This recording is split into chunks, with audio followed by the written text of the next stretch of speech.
Herzlich willkommen zu einer neuen Folge von MJJ Reviews. Ja, ich bin schon fast eine Woche zu spät, zumindest für meine Verhältnisse. Ich wollte das Ganze eigentlich schon früher abgedreht haben, aber nun bin ich erst heute dazu gekommen und ich hoffe, euch gefällt trotzdem, was ihr da seht.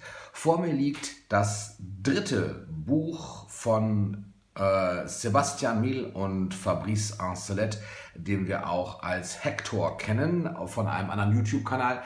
Und die haben nun mittlerweile ihr drittes Sammler-Collector-Book rausgebracht. Und ob sich das lohnt, das zeige ich euch natürlich jetzt. Ja, das dritte Buch ist es mittlerweile, weil eben schon Dangerous erschienen ist und bei Dangerous hinten drin kann man ganz gut noch sehen, was es nämlich noch gibt. Das History-Buch, das ist aber schon vergriffen, das gibt es nicht mehr. Ein paar Exemplare soll es noch bei der diesjährigen Kingvention in London geben, aber ansonsten kommt man dann nicht mehr groß dran.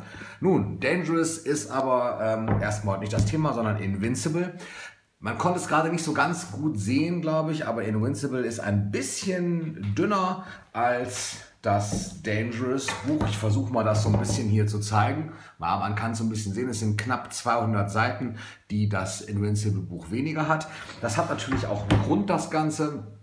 Ihr könnt es euch vielleicht denken, Invincible hatte keine Welttournee und diese Bücher leben ja davon. Ich blätter einmal so ganz kurz so ein bisschen durch, dass man mal so sehen kann, dass alles wirklich tatsächlich drin ist, was in diesem Zeitraum erschienen ist. Ihr seht hier auch Bad, warum das so ist, erzähle ich auch gleich noch, nämlich der Zeitraum 2001 bis 2008, also bis 2009 quasi, 2009 ist nicht mehr mit drin, das wäre dann This Is It Ära und alles, was da so eine Rolle spielt. Also Invincible, wie gesagt. Im Inhaltsverzeichnis mal reingeschaut, also man muss das Ganze als Katalog, als Sammlerkatalog irgendwo begreifen, der ziemlich gut zusammengetragen ist. Vorwort übrigens diesmal Jean-Marie Horvat, ein Mitproducer auf manchen Tracks bei Invincible, der hier auch zu sehen ist. Hier ist das Inhaltsverzeichnis, habe ich jetzt die beiden, nein, noch nicht ganz. Das Inhaltsverzeichnis sieht man hier, vielleicht ist es ein bisschen klein. Erst einmal The Music, das heißt alle CD, LP, Maxi-Veröffentlichungen, die erschienen sind, sowie ja, natürlich die Single-Veröffentlichung You Rock My World und Cry, denn mehr gab es ja zu der Zeit nicht. Dann sämtliche Special Editions, die aber auch Bad und Thriller mit umfassen, denn die erschienen ja 2001 zum Teil nochmal neu. Oder in den Jahren danach, Thriller 25, also nicht nur das Album Invincible, sondern auch wirklich alle anderen Dinge, die da eben auch noch mal nachveröffentlicht, re-released worden sind. Chapter 2 ist dann The Videos. Dazu gehört die Dangerous Tour zum Beispiel, denn die gab es ja vorher gar nicht, auch wenn die von 92, 93 irgendwie ist, aber die gab es halt als DVD noch nicht. Die erschienen erst da wirklich einzeln. History 1 und 2 nochmal bestimmte Chapter, Moonwalker Re-Releases, We Are the World und Miss Castaway und dann das Merchandise, nämlich die Birthday Party, ein paar Bücher, ein bisschen anderes Merchandise und Kalender.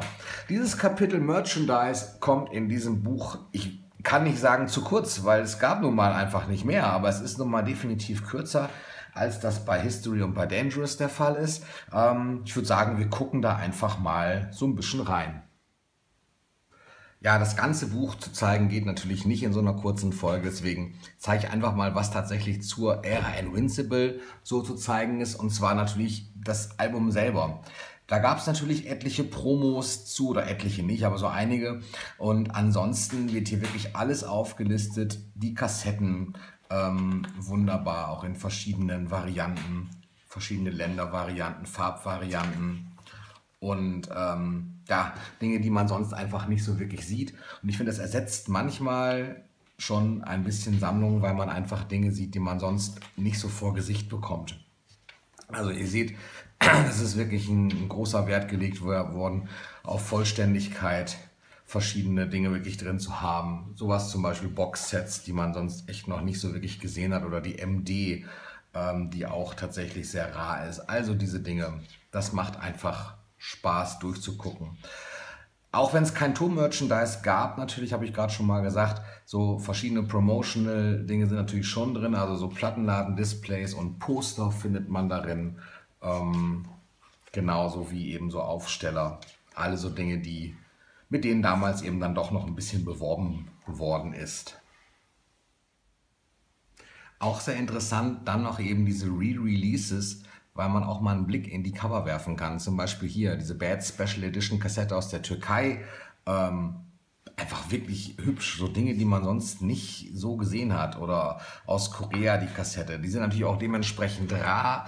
Da kommt man nicht mal so eben dran. Also das ist jetzt kein eBay-Ding, da muss man schon ein bisschen intensiver in die Recherche gehen.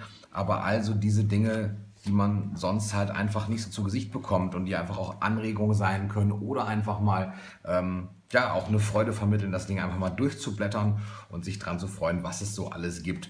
Natürlich ist das jetzt kein Buch, was man sich vielleicht abends vorm Kamin auf die Knie nimmt und darin ein bisschen liest, wenn man kein Faible hat für solche Dinge. Das ist klar, ist natürlich ganz klar ein Fanbuch, aber als solches ist es ja auch gemacht und die Auflage ist auch dementsprechend gering.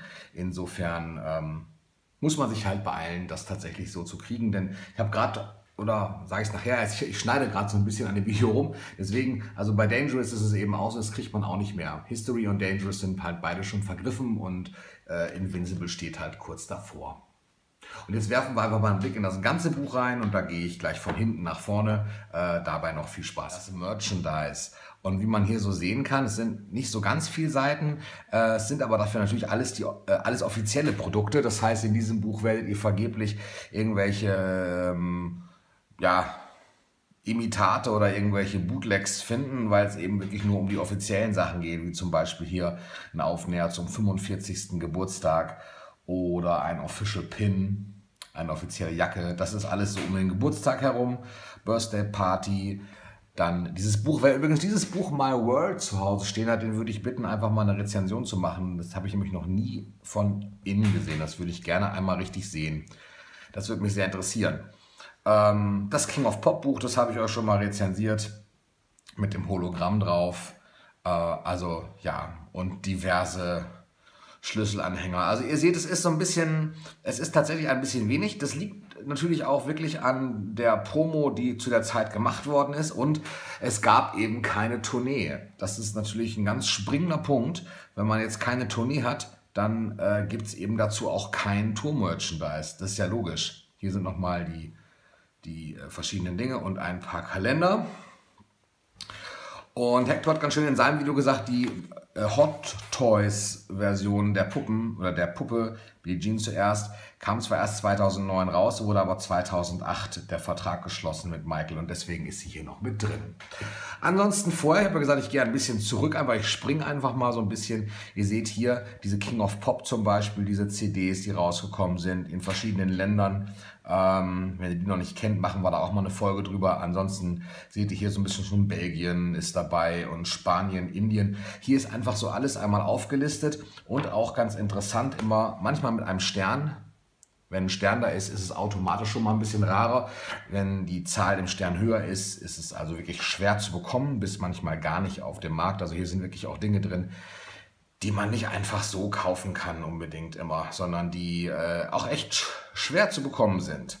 Und mit schwer zu bekommen meine ich wirklich für mehrere hundert Dollar oder Euro auch manchmal. Das kommt auch tatsächlich mal vor. Ansonsten hier wieder sehr schön, alle Übersichten drin, tolle Hochglanzbilder, alles eigentlich drin, was man sich so wünscht, sämtliche Auflistungen, also es ist wunderbar. Und was ich natürlich immer auch wirklich liebe bei solchen Büchern, auch wirklich mal so Seitenprodukte wie die Simpsons mal mit drin, Siegfried und Roy, Brandy, also alle Dinge, an denen er beteiligt war, oder eben die Alien Endfarm Coverversion, ja, groß, ganz großes Kino.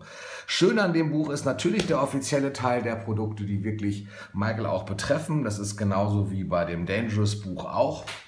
Hier nochmal kurz als Vergleich, das habe ich euch ja schon mal gezeigt. Wenn man da mal reinschaut ins Inhaltsverzeichnis, da ist natürlich Unmengen mehr, gerade an Merchandise ist da einfach viel, viel mehr und an Album-Promo natürlich auch. Das sind all die Dinge, die bei Invincible natürlich fehlen. Das ist ein bisschen schade, aber so sei es drum. Ich möchte euch sehr ans Herz legen, das Video von Hector selber, denn der hat sich ganz ausführlich dazu erklärt, warum eigentlich Volume 4, Volume 5 habe ich jetzt nicht und Volume 6 zuerst rauskommen und warum Bad vielleicht noch ein bisschen dauert oder warum man auf die Jackson 5 Bände noch warten muss Oder dass es auch sein kann, dass nach dem 6. jetzt der erste Band erst rauskommt. Das erklärt er euch alles in seinem Video und das ist auch absolut plausibel. Empfehlen kann ich das natürlich, denn es ist ja kein kostengünstiges Buch. Wenn ihr das nach Deutschland bestellt, und das würde ich euch jetzt dann schnell empfehlen, denn es gibt nur noch 17 Stück auf der Homepage, habe ich heute gesehen, dann zahlt man dafür knapp 69,21 Euro habe ich bezahlt, mit Porto und Versand. Das ist ein stolzer Preis, aber man muss dazu auch wieder beachten, dass eben Hector, also dass Fabrice und Sébastien eben dieses Buch auch wirklich ja, mit viel Mühe selber zusammengestellt haben, sehr viel Zeit reingesteckt haben, private Zeit natürlich auch und daran sicherlich sich keine goldene Nase verdienen. Das kann ich mir nicht vorstellen, denn dazu, ja, es ist einfach zu sehr liebevolles Fanprodukt. Kann ich euch also absolut empfehlen. Für mich ist es jeden Cent wert. Das sollte man sich schon mal anschauen. Und schreibt doch mal in die Kommentare, ob ihr Volume 4, 5 oder 6 auch schon zu Hause stehen habt. Das würde mich persönlich sehr interessieren. Also, bis dahin, haut rein. Hoffe, das hat euch gefallen ein bisschen. Schaut euch noch mal die Folge von Dangerous an und guckt auch mal auf dem Kanal von Hector vorbei. Den verlinke ich euch mal. Dann schaut euch das Video, was er da zur Erklärung hat, auch noch mal an. So, euch noch ein schönes Restwochenende oder einen schönen Wochenstart, je nachdem, wann ihr das Video seht. Und dann hören wir uns bald wieder. Tschüss.